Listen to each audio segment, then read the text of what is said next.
11 minutes past 8.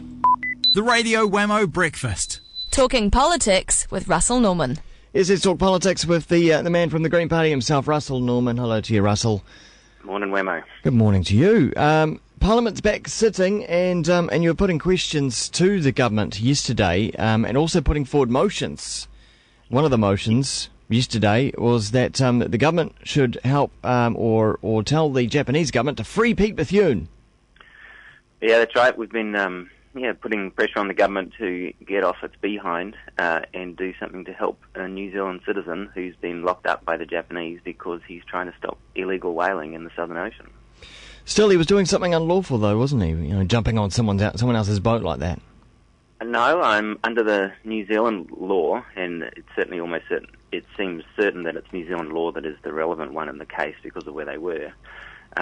You actually have a right to do a citizen's arrest on someone who's engaged in the kind of activity that the captain of the Shonan Maru did, which was to try to kill 8 people by running over their boat. So, but how can he be charged, therefore, under Japanese law if it was something that was happening down in the Southern Ocean? Well, because he's been kidnapped by the Japanese. So he's been taken back to Japan on a Japanese boat and being charged with trespass under Japanese law, whereas our view is that actually he was acting lawfully under New Zealand law because he was trying to stop a criminal, the captain of the Japanese boat who tried to kill 8 people.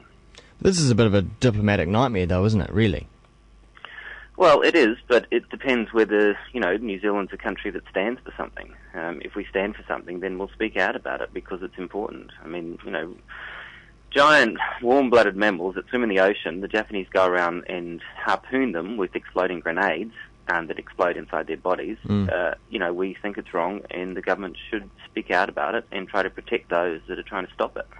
Tell you what, the whole Pete Bethune case is an interesting one, particularly because it's him, and I don't know if people have such a short memory, but he was a celebrated New Zealander for when he originally took the biodiesel boat and went tearing around the world in it. We were quite happy to hold him up as like, oh, Kiwi battler, this guy's great. Now that he's locked up on the other side of the world, we don't seem to care so much. And it would also seem that it was that race that kind of radicalised him in a sense about the state of the oceans and the parlous state of the marine environment, so that he got involved with what is one of the more radical environmental organisations, Sea Shepherd, who actually do the business and go and confront the Japanese whalers. And so he got involved in that after the race, and it's good on him. He's a hero. He's a hero. Do we need a song? Do we need a Pete Bethune song? I reckon we do. Pete Bethune, you're a hero. Kind of like the free Mandela, but not something else.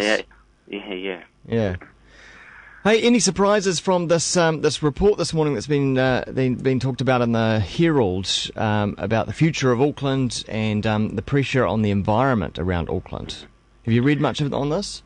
I've had a bit of a look at it. I mean, it came out yesterday. It's the annual kind of State of the Environment report for Auckland. So regional councils are required to put out these State of the Environment reports. And so they've had a good look at the environmental issues around Auckland. I mean, I thought one of the more interesting ones, I mean, there's a lot to it, but one of the more interesting ones was the way that flame and fire retardants are ending up accumulating in the harbours. Really? These are the brominated fire retardants that they put on everything now. Right. And they're slowly banning them around the world because they have estrogenic effects. They mimic estrogen and so are implicated in estrogen-caused cancers like breast cancer and stuff like that. Goodness. And so they're ending up accumulating now in our waterways. They slowly make their way out. What are they leaching out of? Pretty much everything. I mean, most furniture, a lot of building materials, a lot of electrical equipment will be sprayed with brominated fire retardants. And you find that a lot of dust in houses is full of brominated fire retardants. So it just comes off, ends up getting into dust, ends up getting into stormwater and ending up in the harbours where it's building up. How do you feel about swimming in the Waitemata Harbour? I think it's still probably, it's still okay. I'd swim in the harbour. I have before. I mean, I think that it's because, particularly for a really urban environment like Auckland, There's been some progress cleaning up on the point source discharges, like the Mangere sewage treatment plant. It's made a big difference to the Manukau harbour.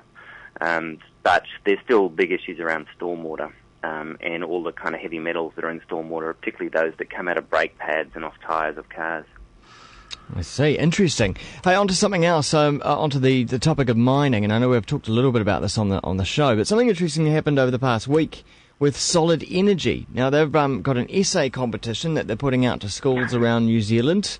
I guess they're putting up some kind of prize, but the topic of the essay is on the role of coal in sustainable energy solutions for New Zealand.